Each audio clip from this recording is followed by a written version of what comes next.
Hi welcome to max TV భక్తి. ఈరోజు మనతో పాటు ఉన్నారు ప్రముఖ శ్రీ విద్యా ఉపాసకులు మణికంఠ శర్మ గారు. వారిని అడిగి మనకున్న సందేహాలకి సమాధానాలు తెలుసుకుందాం. నమస్తే గురుదేవా. ఈశ్వరార్పణమస్తు. చెప్పండి గురువుగారు, అష్టయక్షిణి సాధన, ఆ సాధన చేయటం వల్ల కలిగే ఫలితాలు ఏంటి గురుగారు? అష్టయక్షిణి అనగా 8 మంది యక్షిణీ దేవతలు. ప్రతి దేవాలయానికి మీరు వెళ్ళిన చోట సప్తమాతృకలు, సప్తకన్యలు అనేటువంటి వారి యొక్క ప్రతిమలు ఏర్పాటు చేస్తారు. అదేవిధంగా ఈ యొక్క క్షుద్రం దగ్గరికి వచ్చేసరికి అష్టయక్షిణులు అనేటువంటి వారిని ఏర్పాటు చేస్తారు. ఈ 8 మంది 8 దిక్కుల వైపు నుంచి కూడా ఈ యొక్క సాధన ఎవరైతే చేస్తున్నారో అతన్ని ఇబ్బంది పెట్టకుండా రక్షగనక కవచాలుగా ఏర్పరచుకుంటాడు.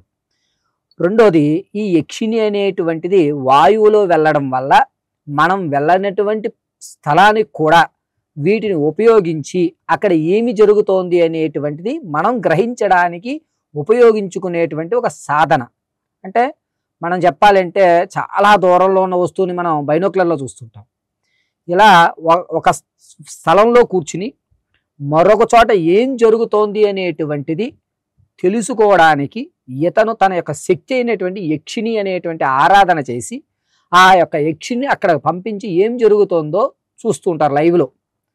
వాల్మీకి రామాయణం రాస్తున్నప్పుడు, మహాభారతం రాస్తున్నప్పుడు ఇటువంటి వారికి ఏంటంటే సందిగ్ధాలు కలుగుతున్నప్పుడు వీటిని ఉపయోగించుకుని అసలు ఏం జరుగుతోంది, ఏం జరగబోతోంది అనేటువంటి దివ్య దృష్టితో చూసి చెప్పడం అనేటువంటి జరుగుతోంది.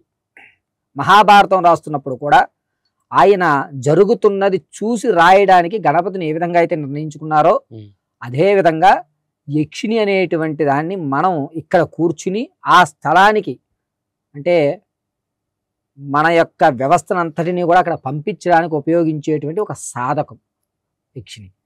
ఓకే, ఈ యక్షిణిని ఉపయోగించుకుని వేరే వాళ్ళని చెడు చేయటం కానీ, వేరే వాళ్ళని లోపరుచుకోవటం కానీ అలాంటిది కూడా ఏమైనా చేయవచ్చా?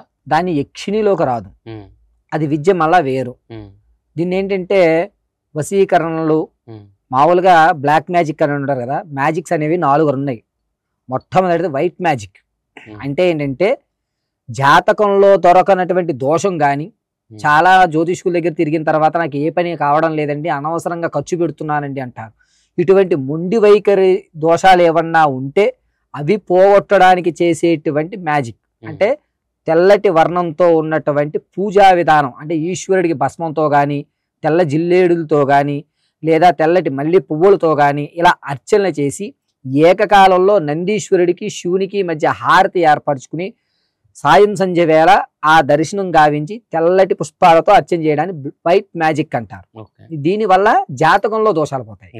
రెండోది బ్లాక్ మ్యాజిక్. అంటే ఏంటంటే నల్లటి వర్ణంతో ఉన్నటువంటి వ్యవస్థను తీసుకోవడం వల్ల శత్రువు నాశనం చేయడం, ఎదురుకుండా ఉన్నటువంటి వ్యక్తిని మనలో లోబర్చుకోవడం, మనకి కావలసిన స్త్రీని మనం వశీకరణ చేసుకోవడం, ఇదంతా బ్లాక్ మ్యాజిక్. మూడో మ్యాజిక్ వచ్చేసరికి ఎల్లో మ్యాజిక్. ఎల్లో అనగా ధన వృద్ధి, పంటలు అభివృద్ధి చెందడం. ఒక రైతు పంట వేస్తున్నాడు, సకాలంలో వర్షాలు బాగానే పడుతున్నాయి, కానీ పంట దిగుబడి ఉండదు. చాలా వరకు మీరు చూస్తే ఏంటంటే కొన్ని తోటల్లో పాటలు, సినిమా పాటలు పెట్టి పంట అభివృద్ధి చెందుతోంది అంటుంటారు. అదేవిధంగా పంట కోసేటప్పుడు పూజ చేసి పంటను కోస్తుంటారు. నాటు వేసేటప్పుడు కూడా పూజ చేస్తారు. చాలా వరకు పంట పొలాల దగ్గర గట్టు మీద అమ్మవారు ఉంటుంది. అమ్మవారికి చక్కగా నైవేద్యం సమర్పించి మొట్టమొదటి కోసినటువంటి ధాన్యాన్ని అమ్మవారికి సమర్పిస్తూ ఉంటారు. దీన్ని ఎల్లో మ్యాజిక్ అంటారు. తర్వాత చేసేటువంటిది రెడ్ మ్యాజిక్.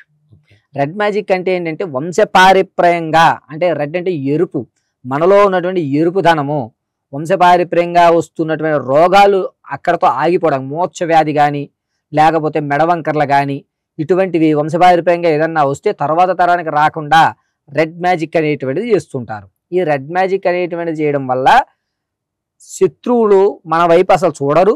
ఒకటి, ఇప్పుడు ఏంటంటే రాజకీయాల్లో కానీ లేకపోతే ఫ్యాక్షన్లో కానీ అలా జరుగుతూనే ఉంటాయి, తరతరాలు అలా జరుగుతుంటాయి.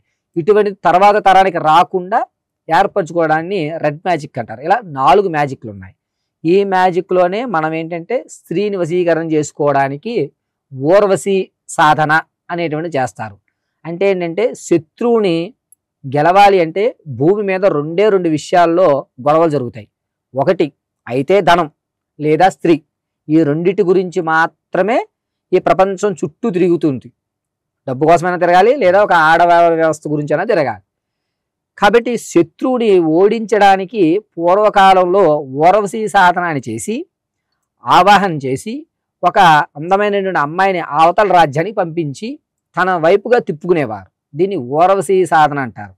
దాన్ని నిర్ణయించుకుని ఆడవారు 4 రకాలుగా ఉంటారని, శంకిని జాతి స్త్రీ, హస్తీ జాతి స్త్రీ, పద్మిని జాతి స్త్రీ, మోహిని జాతి స్త్రీ అని చెప్పి 4 వర్ణాల్లో ఈ ఆడవారిని విభజించడం జరిగింది.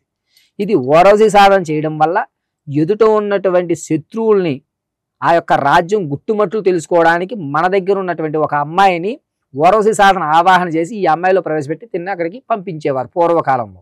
ఇప్పుడు ఊర్వశీ సాధన ఎవరూ చేయడం లేదు, దానికి సంబంధించినటువంటి దాఖలాలు కూడా దొరకడం లేదు.